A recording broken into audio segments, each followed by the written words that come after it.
Olá pessoal, tudo bem com vocês? Professor Raul, de História. Discutir um pouquinho aqui com vocês o segundo reinado brasileiro. Quando Dom Pedro II governa o país, o filho de Dom Pedro I, que nós vimos lá da independência, esse segundo reinado ele vai de 1840 até 1889, tá bom? Como destaque desse período, nós temos o surgimento do café como principal produto ali da economia brasileira e também o fim gradual da escravidão no Brasil. Então nós vamos discutir um pouquinho das características principais desse período, tá bom? O café ele se dá muito bem aqui na região, principalmente do Oeste Paulista, como é conhecida, chamada Terra Roxa. Região ali de Bauru, Jaú, São José do Rio Preto também deu muito bem o café, Ribeirão Preto, Campinas. Essa região se desenvolve muito por causa do café. O café passa a ser o principal produto da economia brasileira, tá? Voltado principalmente para a exportação.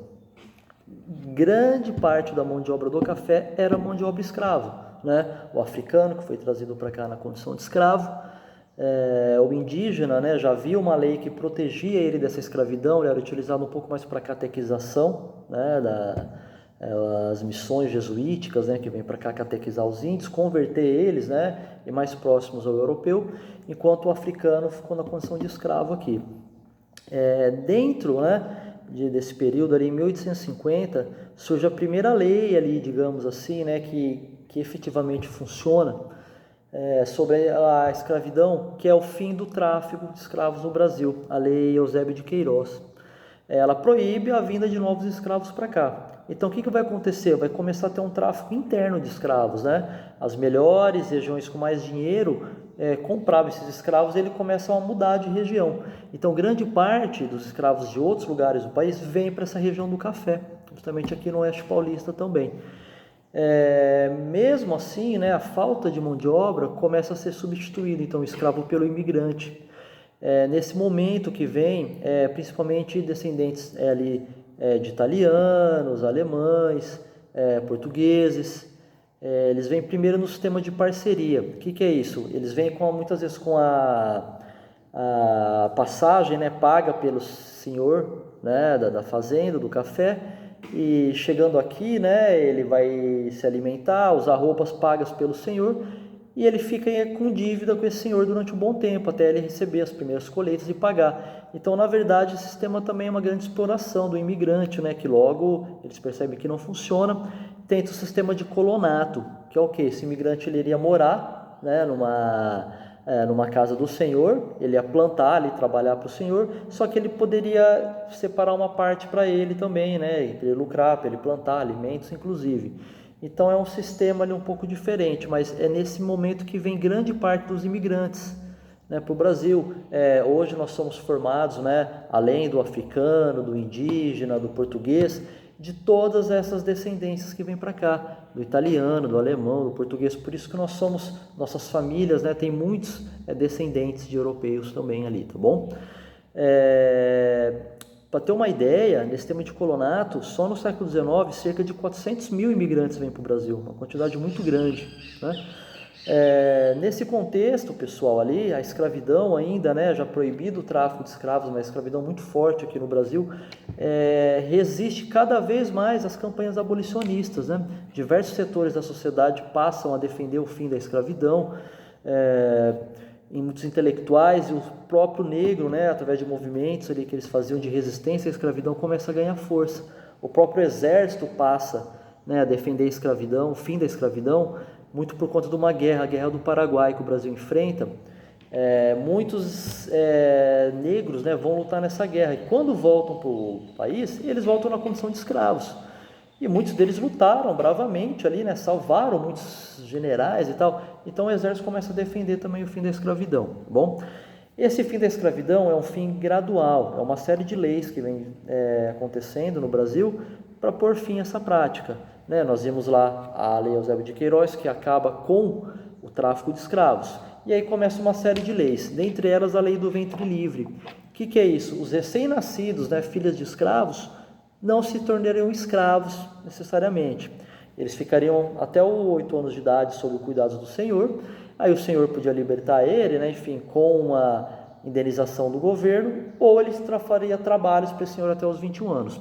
Então, a primeira lei ali, o fim da escravidão, liberta, digamos assim, os recém-nascidos, que é a lei do ventre livre. A segunda lei é a lei dos sexagenários. Faz o quê?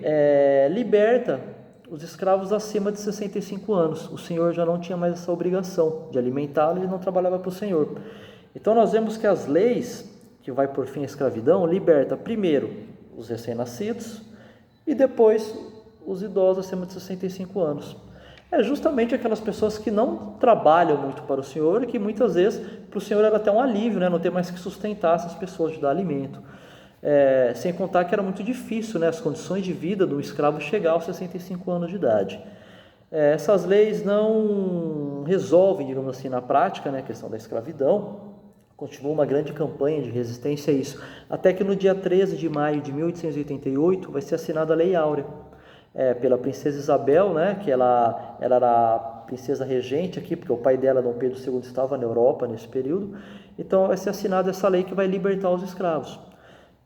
Mas a grande situação é o quê? Junto com essa liberdade, não foi feito nenhum tipo de política pública para inserir, né, esses escravos no mercado de trabalho, com acesso à educação, à formação. Então ele foi solto, né, ali à própria sorte.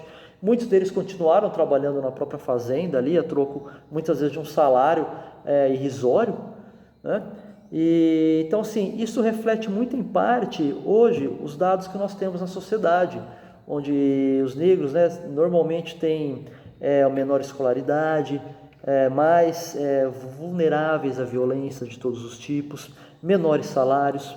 Então vem um pouco desse histórico que nós temos no Brasil. O mesmo acontece com os índios, né? Os índios durante muito tempo não tiveram acesso a terras, não tiveram acesso a uma inserção ali, né, um respeito à sua cultura, tá? Isso reflete muito na questão hoje. É importante destacar que uma série de leis, né, e medidas afirmativas têm sido tomadas para tentar diminuir um pouco essa desigualdade, né, essa herança que nós temos, né, desse período nosso de escravidão. E o mesmo acontece com os índios, né? Importante destacar que no mesmo período ali do fim da escravidão, 1850, é elaborada a chamada Lei de Terras, onde diz que as terras, né, para ser posse de alguém, teria que ter uma escritura, né, ser comprado com dinheiro e ter uma escritura registrada. Muitos desses índios, por exemplo, eles não tinham condições de ir em cartório tentar registrar suas terras.